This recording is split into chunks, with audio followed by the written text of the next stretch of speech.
Alright, hello to all. I'm here today on patch 0.10.0, finally getting along to running some carriers. Now, I haven't been playing as much lately, mainly because I haven't been that interested in the patch overall, as well as things being busy in real life.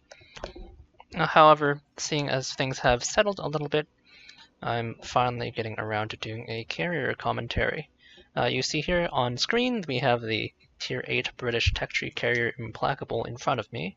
Now, usually I use my Kaga as a testbed, but since many of you don't necessarily have 19-point commanders, which will have remained 19-point commanders, and therefore many of you won't be able to push to 21-point commanders, I figured there wouldn't be any point in showing you a build with a 21-point commander. I actually don't currently have a 21-point Japanese commander anyway, but I figured since my Implacable captain is a 16-pointer, and as well the Implacable is one of the relatively weaker tier 8s, I might as well show it off. Now in terms of my module setup, I haven't changed anything for modules. You'll note I haven't spec'd anything on my captain yet. But just to reiterate, for modules, aircraft modification 1, aircraft engines modification 1, I'm taking aerial torpedoes mod 1 for that 5% torpedo speed, which adds something like, I think it's like a knot of speed. The alternative is, of course, torpedo bombers mod 1, but the British aircraft torpedoes are notable for their short arming distance already, and their relatively good short arm time, so I don't feel the need to take that module. Slot 4, I'm taking Bombers Modification 2 since you don't have a heal on your level bombers, and slot 5, Flight Control mod. Now, captain skills wise, I have a 16-point captain, so the minimum points to operate a carrier captain, I would say, is still the 9-point standard, so that is a very easy first point choice of restoration time into plane speed, into aircraft armor, and into survivability expert. This core 9 set hasn't really changed. Now for the British aircraft carriers, since you have both rockets and bombs, which have HE armaments, I am going to be opting for demolition expert. That leaves me with 4 points with a 19-point captain, or with my 16-point captain, sorry. Now, if this was pre-Rework, you would be taking Concealment Expert. However, if you look at the replacement for Concealment Expert for carriers, you will note that while it does decrease your hull detection by 15% and reduces the time of your repair, control party consumable, it also adds a 50% detriment to the returning airspeed of squadrons. And with the already slow aircraft speed of the British, that means that when your planes, so this doesn't affect your planes while they're on the field, but after they make an attack, when they're climbing up toward the invulnerability altitudes, this means they take twice as long. And as well, once they're at the invulnerability altitude, they take twice as long to return to the carrier, which probably normally isn't something you really notice. But to say in a late game situation where you're making repeated strikes on a target that's close by, you will notice that your planes take centuries to return to your carrier, so I highly do not recommend taking Hidden Menace. Unfortunately, at this period in the current iteration of the game, this skill is complete trash. Do not take it. The only carriers that can consider taking it are the high-tier German carriers, such as the Manfred, because their planes are extremely fast, so cutting down to 200, or actually I think it takes cruising speed, so cutting down to like 180 knot cruising speed to something like 90 knots of speed is kind of tolerable. I wouldn't advise it though. So in general, you can't take Concealment Expert anymore. So what are the options we have for 4-point skills? So we have this fighter tree. We're going to ignore this fighter tree because I tested this fighter tree and it is absolute fucking garbage. So firstly, if you take this skill, the interceptor skill, which kind of specializes in fighters, excuse me for 1 second.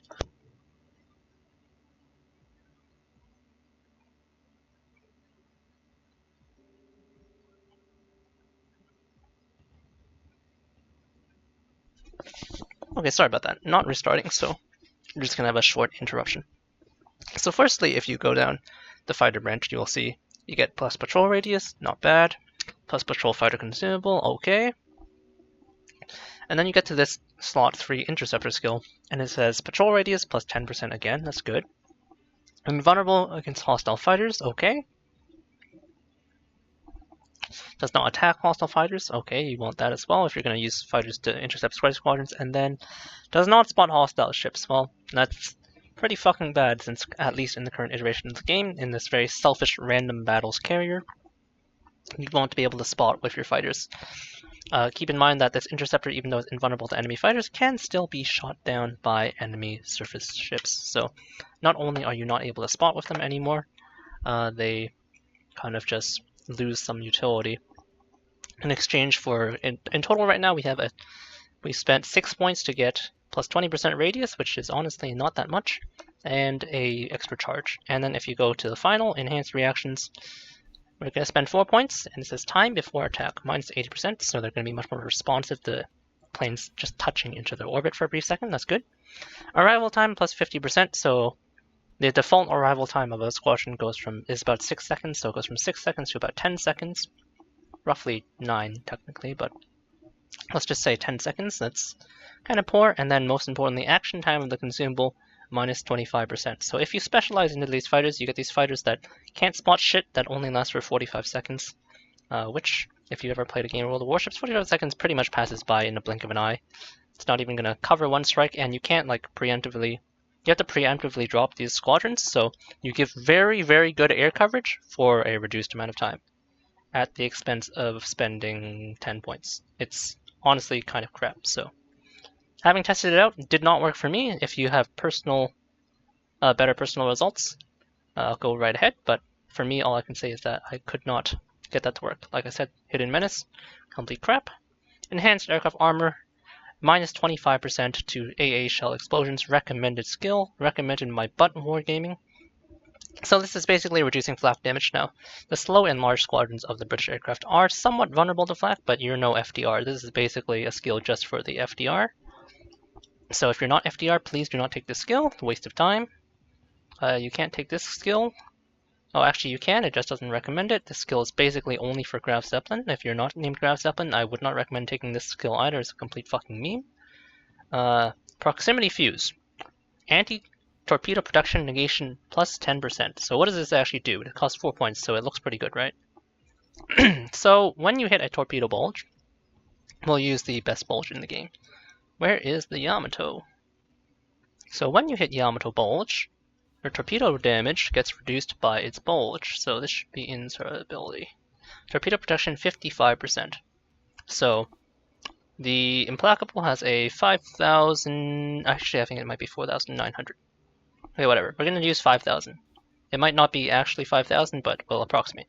So the Implacable has a 5,000 damage torpedo, and if you strike in the bulge section, so that is basically anything that's not the very tip of the bow or stern, on the Yamato, the torpedo bulge protection will reduce that by 55%. So if you take 5,000 and you multiply by 0.45, then that means your torpedo is doing 2,250 damage instead.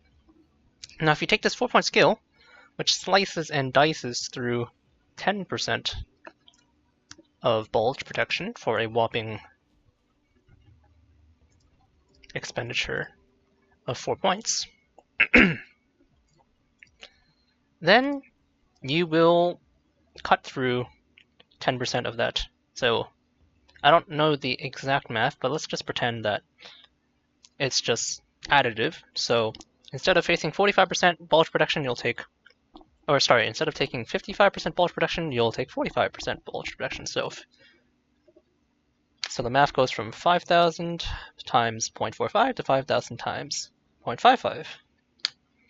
Which means you now do 2,750 instead of 2,250, so for a whopping grand total of 4 skill points, each of your torpedoes does 500 more damage per torpedo, so that's 1,000 damage more per pass of torpedoes to a 97,000 HP Yamato. Congratulations. So what I'm trying to get across here is that this skill is extremely bad. It's actually complete trash. It adds roughly 0 damage at a cost of 4 skill points. So I would highly not recommend taking it, even on the Hakuryu, which has basically the highest damage airdrop torpedoes in the game of any aircraft carrier. The skill ends up adding like 900-ish per torpedo on average. so 1800 per pass, which is still pretty much nothing. And then as well, this is only using the Yamato as a math case. If you move on to cruisers, like the Des Moines, for example, which has 6% bulge protection, you're going to cut it down to negative 4% bulge protection, but you can't actually go down to negative 4% bulge protection, so let's just say it goes down to 0, so you go from dealing 6% less damage to dealing 0% less damage, which adds basically like, I don't even know, like 700 damage, which is nothing at the grand expenditure of 4 points. And then destroyers don't have bulge protection in the first place, so it doesn't do anything. And this is only if it's a additive bonus. If it's actually a multiplicative bonus, where it's 10% of 55 on the Yamato, for example, then you're going to be cutting off 5.5% of this bulge protection, not 10%. And well, that's obviously even worse. So I don't know how exactly the math works, but even in the best possible case, it's not very good. And last but not least, we have Bomber Flight Control, which is what I'm going to end up taking, which is going to increase the cruising speed of my bombers and skip bomber cruise speed as well, blah, blah, blah, whatever. Anyways, it's 4 points, but 5% speed is 5% speed. Speed is good.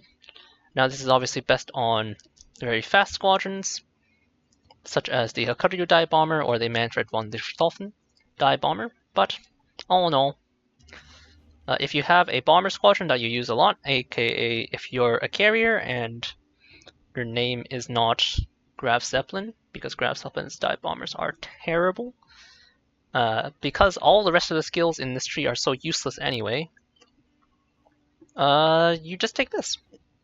So other pointers or skills you might potentially take, I personally find torpedo arming distance to be a waste of time. It might be good on Japanese carriers because they have long arm time if you have some spare points, but otherwise it's not overly necessary.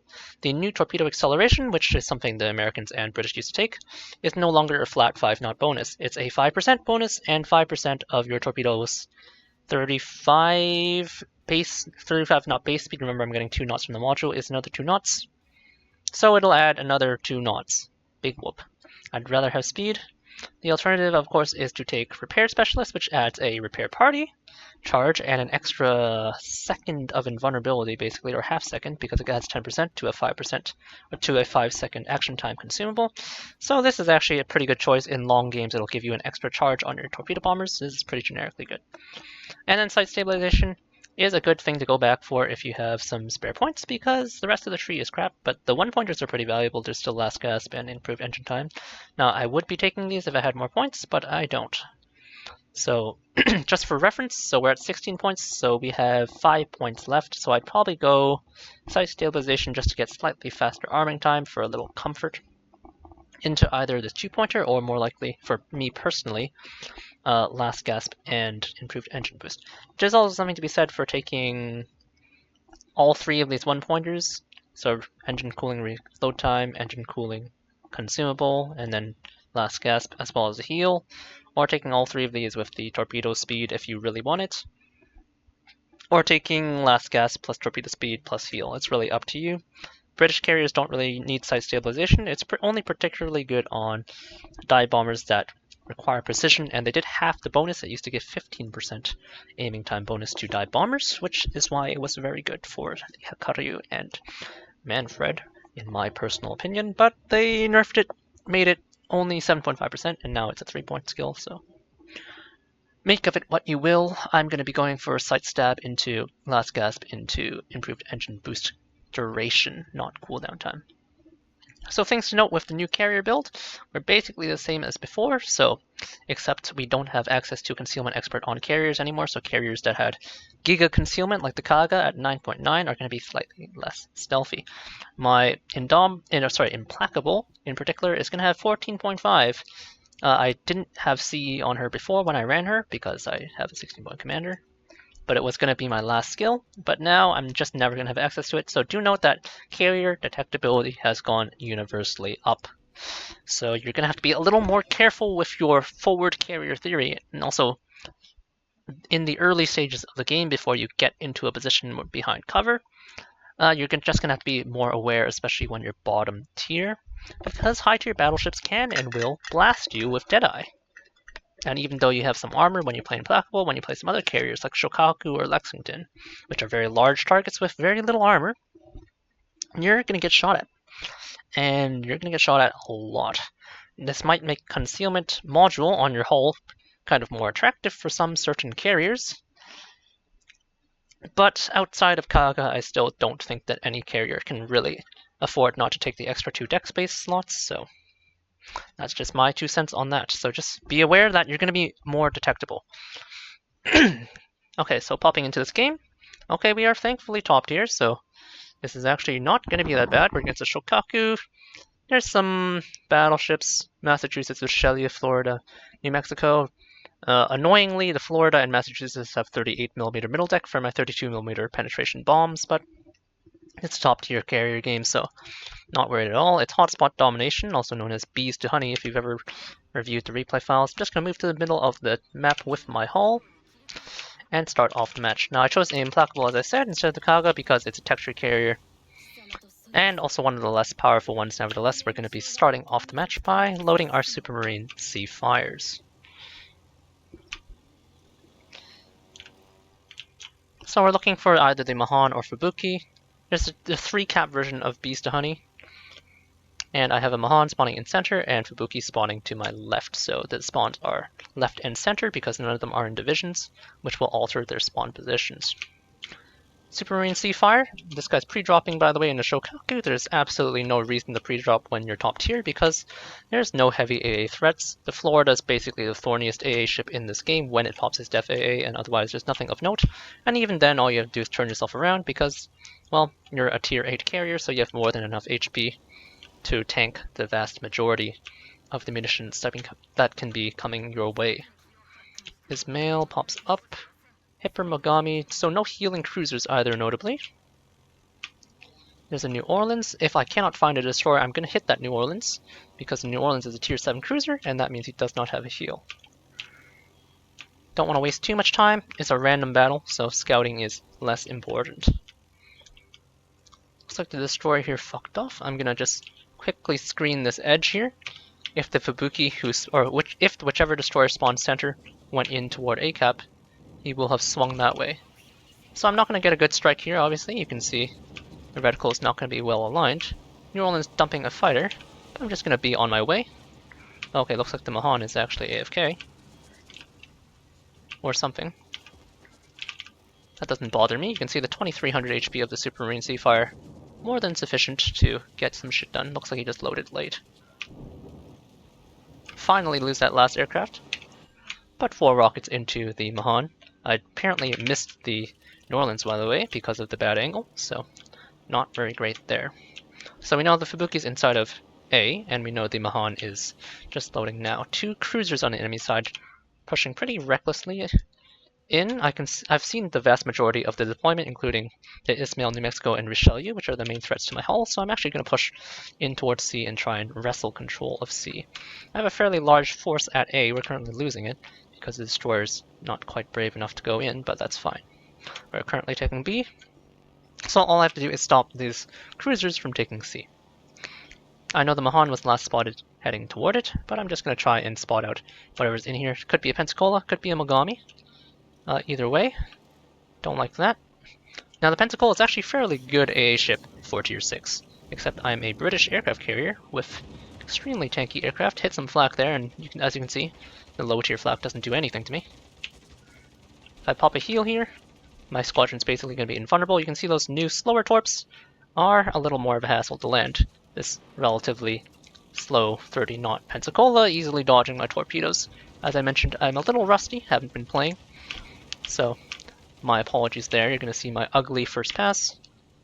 Converging British torpedoes shouldn't be difficult to land, so that should have definitely been a hit. Get my defended ribbon. We see information update on the Mahan because he got spotted somehow. And we're going to clean up this Pensacola, who is basically a bot. If it's not a bot, like whatever. It's acting like a bot, is my point. He's going to die whether he takes my torps or not. Don't really care. He does manage to dodge my torpedoes, which I guess means I misaimed again. Whoops. But now I've identified Florida and Massachusetts. We're contesting A after having lost it, which is fine. But I know there's a pretty strong enemy ship there in the Massachusetts. So just launching my level bombers, which are fairly slow at the Massachusetts in this case. Note my enormous detection circle goes inside of C already. When the Mahan pops in, which he will inevitably, it's going to be a bit of a problem for me, which is why I'm focusing this Massachusetts, not worrying too much about that. My North Carolina is killing himself, so I'm expecting him to die because of the large density of ships there, and indeed he does get dispatched quite easily. Not a great angle for the Massachusetts. Try not to skip the animations here, so skipping the animation is for if it's your last strike, for one, or if you need to make a quick abortion on a run on, say, a blind rocket strike or torpedo strike. Otherwise, though, if you skip the attack run, you will lose the invulnerability period. So I'm going to skip after here, for example, because I don't need to watch that. But if, say, I was going to make another pass, as before with my first strike, oh, pretty nice strike on the Massachusetts, then I wouldn't skip it, because when you skip, you lose the invulnerability frames. And when you lose the iframes, your planes will take more damage than they necessarily need to. My Atago gets dispatched at very close range by the Massachusetts, obviously not going very well for us. He has damage controlled, but I launched rockets because I wanted to deal with the Mahan, at least get his smoke screen is the ideal. My Fiji goes into the Captain Contest, which is very nice. But the Massachusetts is currently running from my Bayern and from my Strasbourg. Mogami pops a fighter. Just gonna pre-attack here.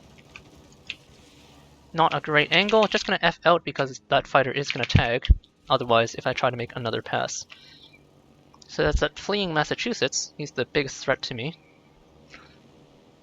And you can see that Fiji actually clipping that fighter out for me.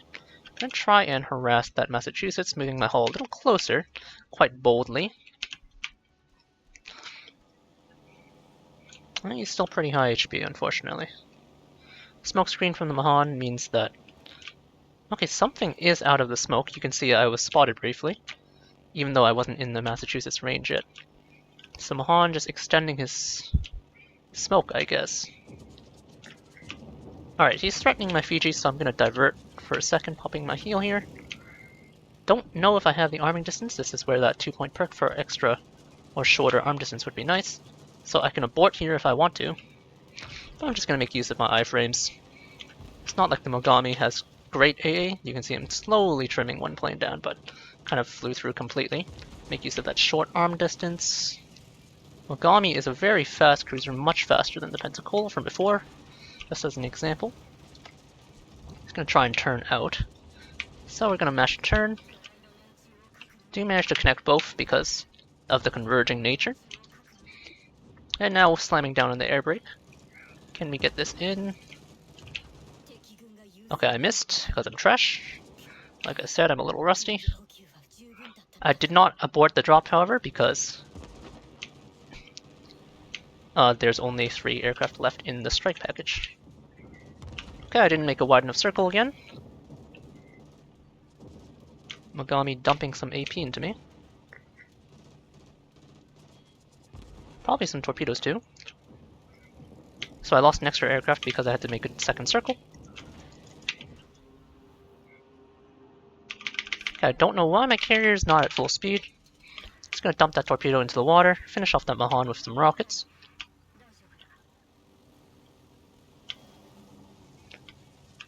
Not particularly concerned. My team is hard losing, by the way, on the other side.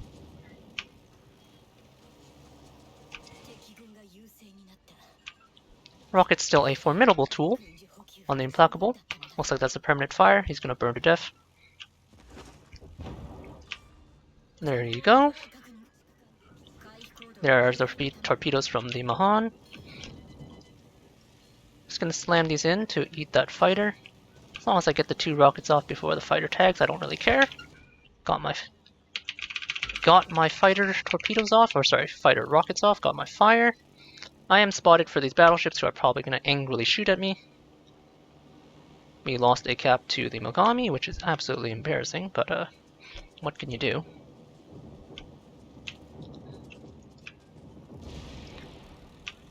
Now, Implacable obviously not the most powerful of carriers, but this really has nothing to do with my choice of carrier. Even though if I was playing an Enterprise, this game would surely have been lost because this team is not performing particularly excellently. Do manage to get a steering gear break. I'm gonna attack the Florida, who does not have a very good torpedo bulge, and is not giving my allied battleships enough respect. You can see that fairly formidable AA. I'm pushing into the cap, by the way, because his ship's on our side. And yeah, I don't like that. Do not like. Could be using the level bombers here, probably a better choice. Just gonna start with a fire, however. I'm bow into the Massachusetts, who apparently doesn't have a shot at me, otherwise he would probably be shooting me. Just gonna make a quick attack, try for a fire. If I don't get a fire, whatever. This does happen. At this point, I'm angled enough to be where I want to be in terms of position. You can see at this position, close by. Have to arm quite early. Now the Massachusetts, as I mentioned early in the match overview, skipping here to just get a faster second attack. Does have fairly resistant middle plates. He DCPs. Fairly fearsome combined AA.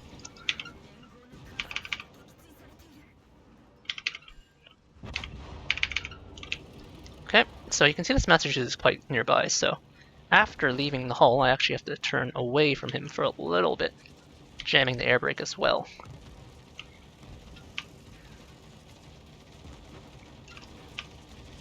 Only 2 of ships on my team are left, one of them being me. Okay, broke engine, broke steering gear. He should have his damage control down. Oh, I should have popped heal there. Massachusetts can very easily kill me.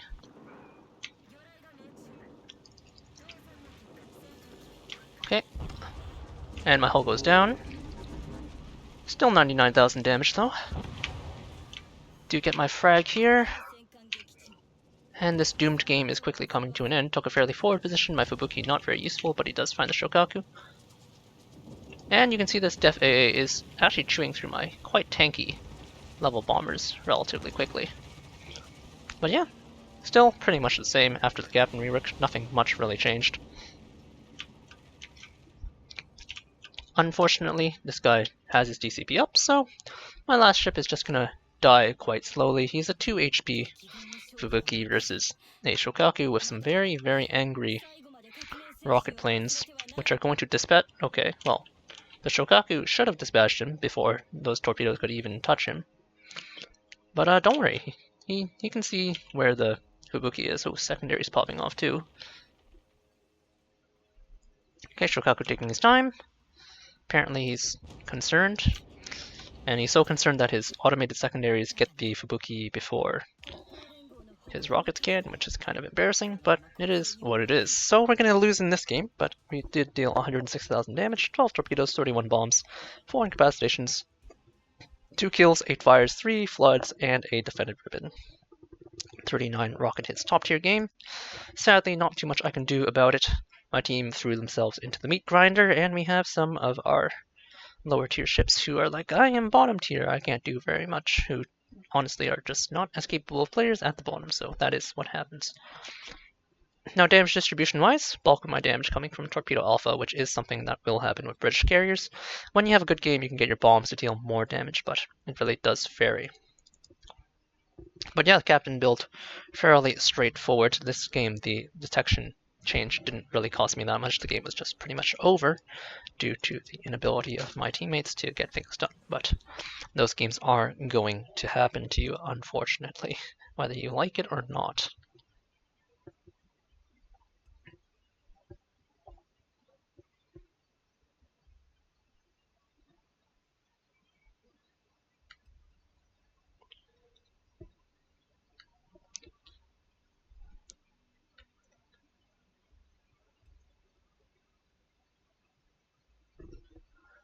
So let's just hop back into the matchmaker, see if we can get something done.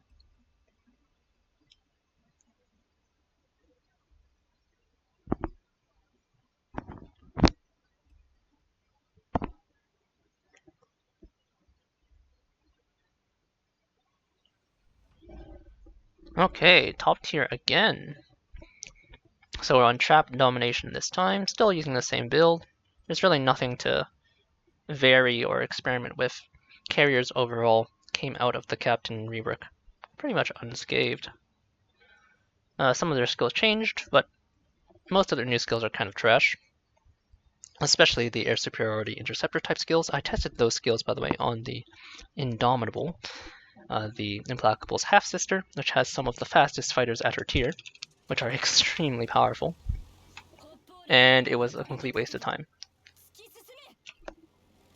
They really didn't do very much. So that is obviously disappointing. Some of the other new skills, like that reduces your return time by half, is, well, they're not very good.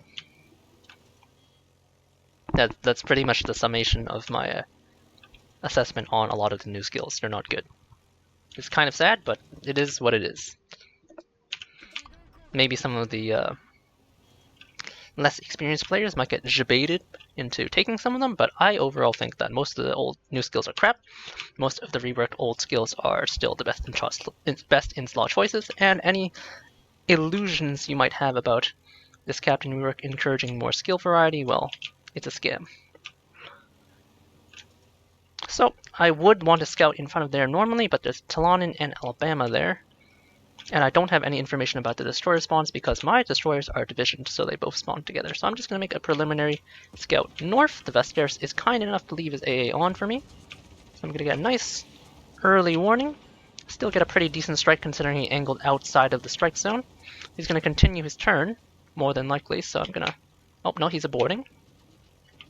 So turn the other way. I did lose a fighter through the combined AA of the Vesteris and the Zara, but not to worry. There's not too much you can do in this position. Only one plane left, but still a 9 rocket strike for a 9k. He's going to be feeling that one. Or sorry, 6.3k. He's going to be feeling that one for a bit. Going to advance my hull north, follow my team, but more toward the back. This time you can see there's a bit less cover on this particular map. So bully with my rockets, and then launch the torpedo bombers.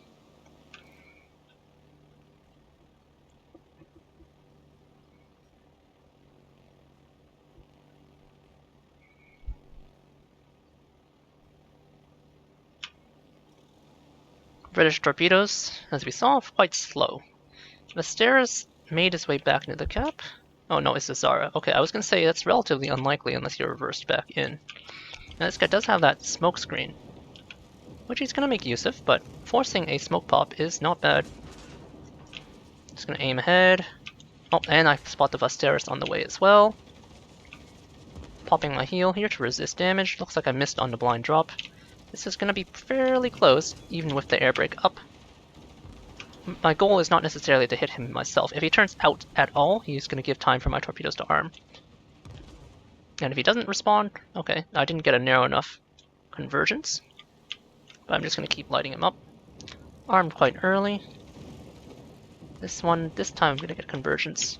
He has a speed boost running. If he turns in, he's going to short it, unfortunately, which is what happens, but he's pretty well dented. And as the Vesteris doesn't have any smoke screen or anything, I'm just going to go clean him up. If they want, they can take that cap with the Zara and the Pensacola and all those ships back there, but I don't particularly care too much about that. I'm perfectly content to let them have the cap for now. We'll clean up the kills here, and then we'll proceed from there. I'll take the cap with my hull if I have to. He's probably turning back toward the center, towards his teammates. Okay, he chose the path that makes absolutely zero sense instead. Little bit of sway on my rockets, but I land enough of them to dispatch them quite easily, and that's a ship for a cap, which in the long run will be useful, but in the short term is not going to be very good. Zara and Pensacola, both of them presenting relatively angled targets. Gonna pop my engine cooling here. Dump those rockets in, another 8 for 4,000. You'll note the rockets are extremely useful when you're top tier, a bit less so when you're bottom tier. pick up another kill there. Those two cruisers are gonna just be useless for a bit, so I'm perfectly happy to stay here and harass that New Mexico, who is threatening the control of BCAP. My destroyers having dispatched the Igla will be able to pick him up. Kansas I'm going to avoid for as long as possible because, well, he has actually functional AA, so don't want to pay attention to him until later. He's not exactly threatening my team with his slow 20-knot hull. Not picking a very good angle to approach the New Mexico from, but his AA is fairly short, so I can make corrections even up to until 4.8 kilometers. You can note he's already turned slightly away, which is going to decrease the accuracy of my torpedo strike significantly. However, with his slow 20-knot speed or so, he's turning actually, so it's going to be something like 19. Shouldn't be too much trouble hitting him. Pretty clean 2 torpedo strike. He does manage to trim a plane. Enemy carrier does drop him a fighter, but I'm just going to F out after I attack here as a response. Nothing too much to worry about. I did score a flooding, you will note. So I'm going to wait till I get a little closer. If he's still under the fighter when I arrive, he DCP'd. You can note that there's no number ticking. I'm just going to pre-drop once, even though I'm top tier. Pre-dropping in this case to conserve planes because I might have to force through a fighter, and then I'll attack him again, hopefully get a fire. We kind of need to push in at this other cap, but people are reluctant to do so. I don't really blame them. Alright, so he's still under the envelope of the fighter, so just going to pre-drop here. And this is where you could skip because you're not really using the invulnerability frames period.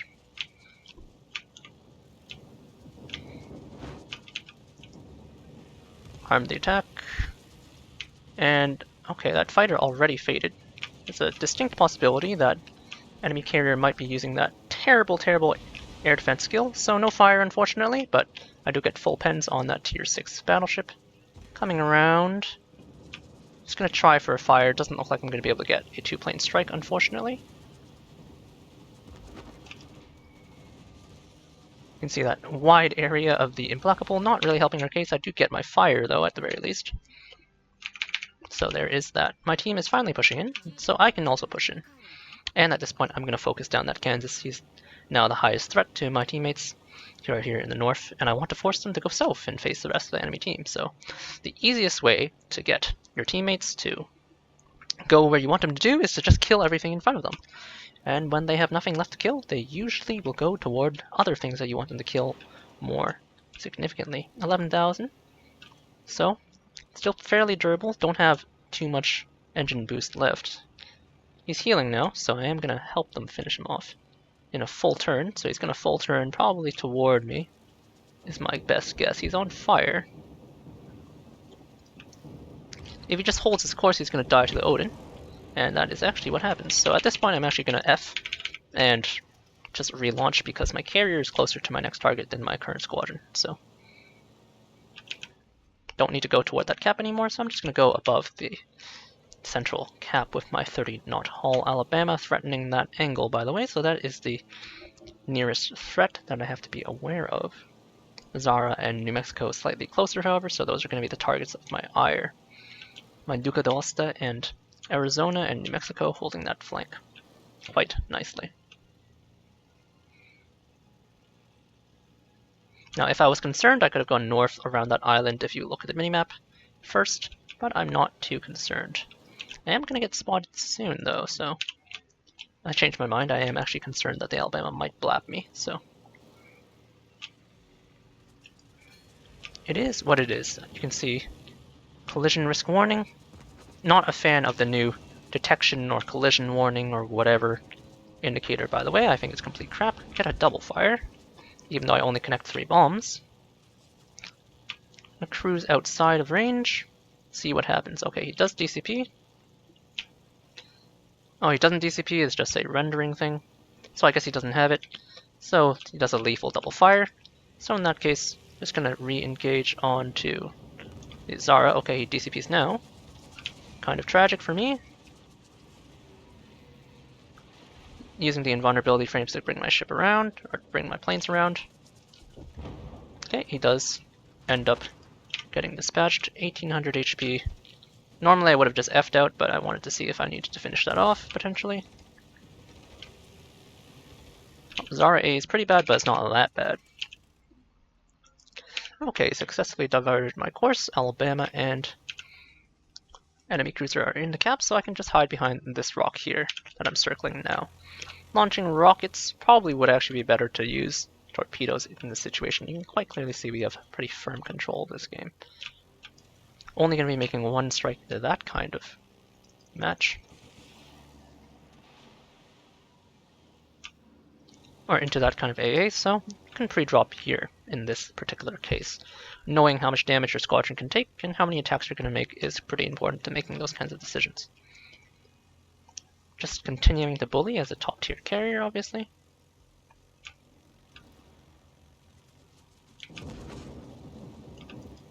Someone's a bit unhappy that they got bullied. Now if I had last gasp here, it would be very useful for connecting my rockets, but I don't. So my squadron's gonna die, so apparently I should have brought my whole squadron. Whoops! People telling me to get back, but we're currently winning and I'm gliding behind a rock, so you guys are talking nonsense.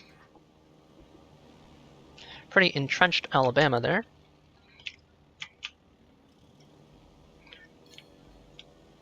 Collision warning, but that is actually the point.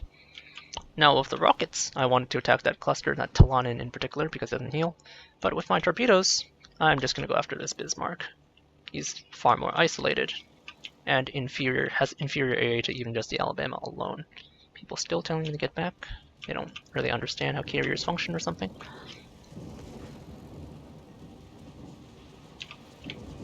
Not a perfect approach angle. He's already dodging and angling to my team as well, so should have come from more to the side. Bungle my attack into the nose as well. Should have popped my heal earlier before I lost an extra aircraft, by the way. Just an FYI. Still gonna have enough HP to make 2 attacks here, though, I think. Okay, he's fighting me. But I have enough HP left to make this attack, I think. Brushing against that Alabama AA briefly. Do get a flood.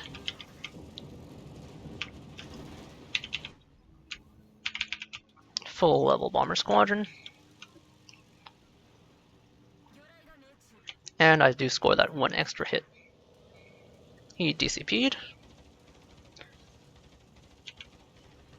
You'll note I basically don't use my fighters at all because they don't really do particularly much.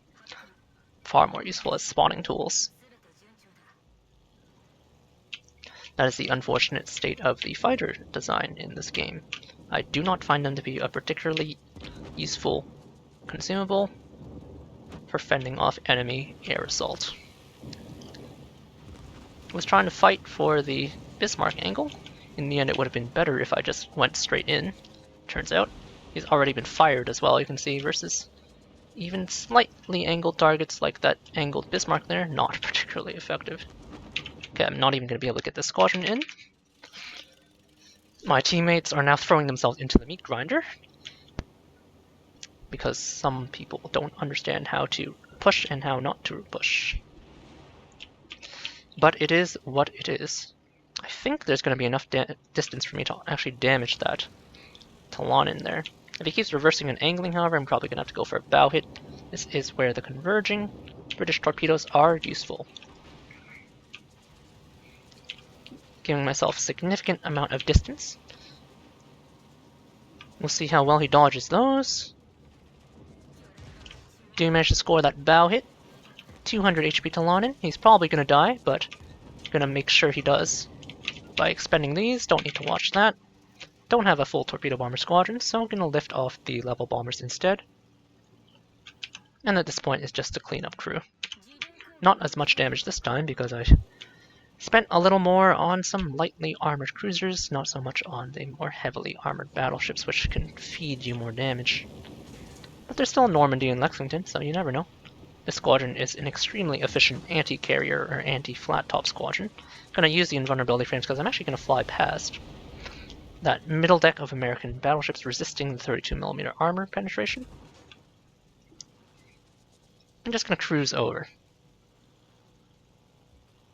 Alabama gets dispatched, and the game is pretty much 100% won. Now the Lexington has extremely formidable self-defense AA. So I do want to hold on to my engine cooling. I only have 3 planes left in this squadron. Jamming at full speed. Arming. Now he does have a self-defense fighter up. Red HB. Time to go. So normally I wouldn't watch this drop, but I just want to see. Okay, I thought he was moving forward, but he's actually stationary. So I do whiff most of the drop. I added a bit of lead to my reticle, but no matter. Full torpedo bomber squadron. Enemy ships are pretty clustered. 777 with 2 points ticking, or 2 caps ticking. Odin in pursuit and firing into the Lexington hull, I assume.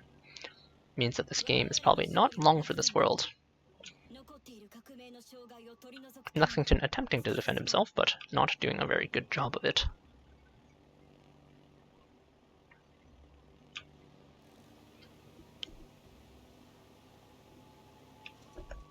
Okay, apparently the Odin is fighting the Normandy. So I'm going to pre-drop once. Could probably have pre-dropped more than once, to be honest.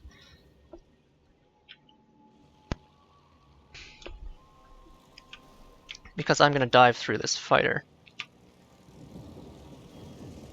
Pretty good side-on angle.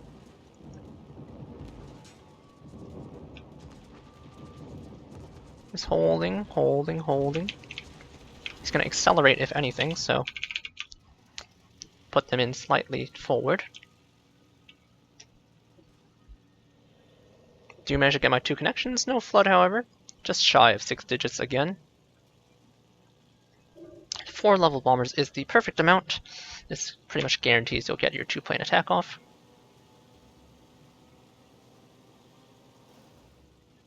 Carrier goes down, we go to 921. And now I'm in pursuit of a tier 6 battleship with thin plate. Now, while it might have been very easy for me to divert, take a slightly different path, and give my Odin a fighter, he's in no danger of dying, really, so there's really no point in reducing your overall damage to give him a fighter. At this point I could, but again, it's the last few planes, his fighter's already up. I guess it cost me nothing, so I am going to do it in this case, but I don't anticipate that fighter's going to intercept any of those remaining rocket aircraft. Have the strike nice and lined up. Pop my cooling here. If I go fast enough versus this tier 6 battleship, maybe I can make a second attack since he doesn't have a particularly good AA set. 3 bombs hit out of the bunch. Holding down on the air brake during the turn. Okay, he's turning, so no good angle for me, but I don't have time to correct. And the game is going to end before we can even get our strike off, but I'm pretty sure we would have gotten another 2-plane strike off. And yeah, there's a win to go for loss. But as you can see, just shy of 100,000 as I mentioned. 9 torpedo strikes, 33 bomb hits, 24 rocket hits, 1 kill, 6 fires, 2 floods, 10 spotting movements, and 2 incapacitations. Probably not even top of the scoreboard since I was bullying tier 6s, and indeed, there you go. But yeah. The Implacable tier 8 tech tree carrier showing us that absolutely nothing has changed inside of this rework for carriers. Your skills are all pretty much the same. Before I go, I'm just going to show a more specialized carrier, such as the Manfred, and I'll just briefly touch on how I might build the Manfred. So Manfred, AP bombs, fast torpedoes, and AP rockets. So first off, you take your core 9, same as any carrier. Now I have options. Now I do have very, very strong bombers, so bomber flight control is a very easy take. Have 6 points left. This is a 19-point captain. So you could take enhanced armor piercing.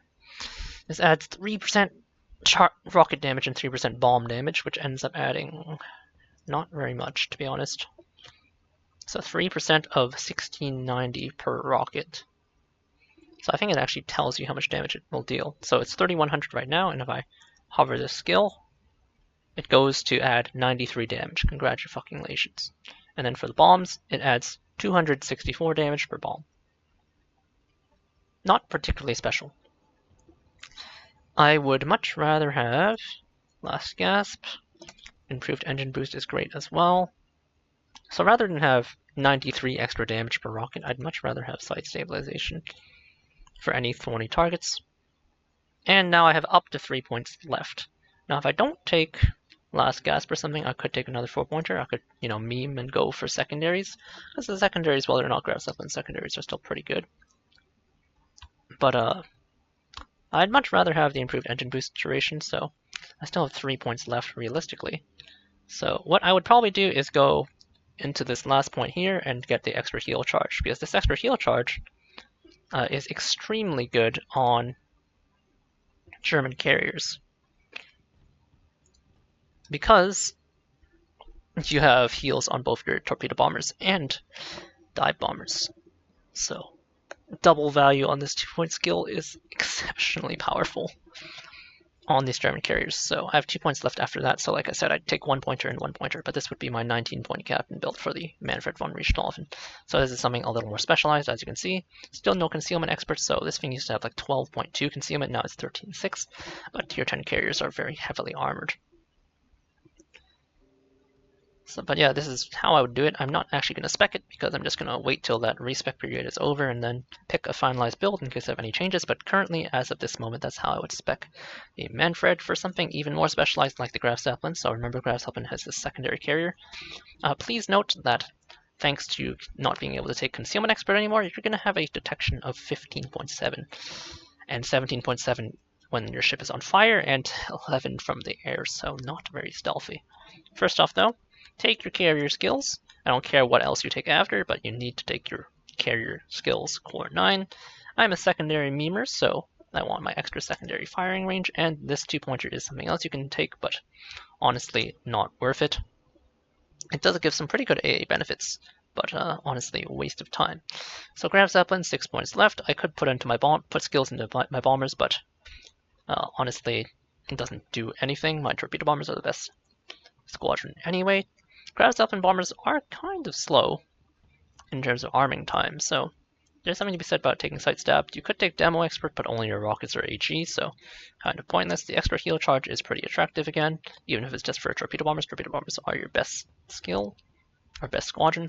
And last gasp is great for the Graf Zeppelin, so this is probably my Graf Zeppelin spec.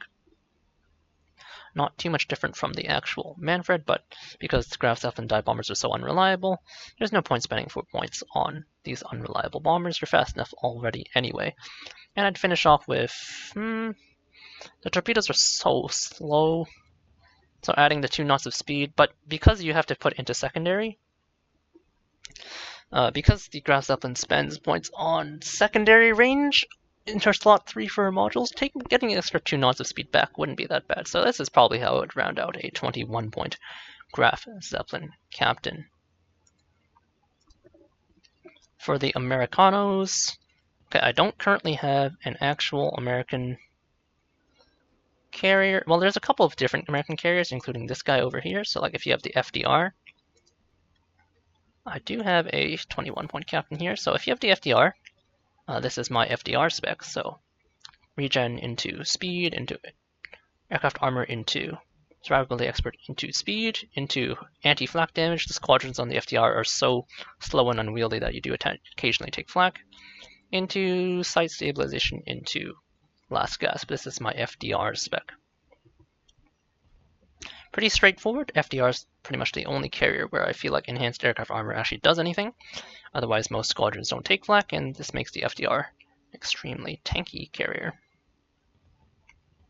Especially since very few people spec to AA. For a more conventional aircraft carrier on the American line, however, you could use something like Ovechkin. So this is my spec, and then bombers, and then bomber aiming time, and then last 2 points as a 21-point captain are engines and last gasp. This is my fairly standard.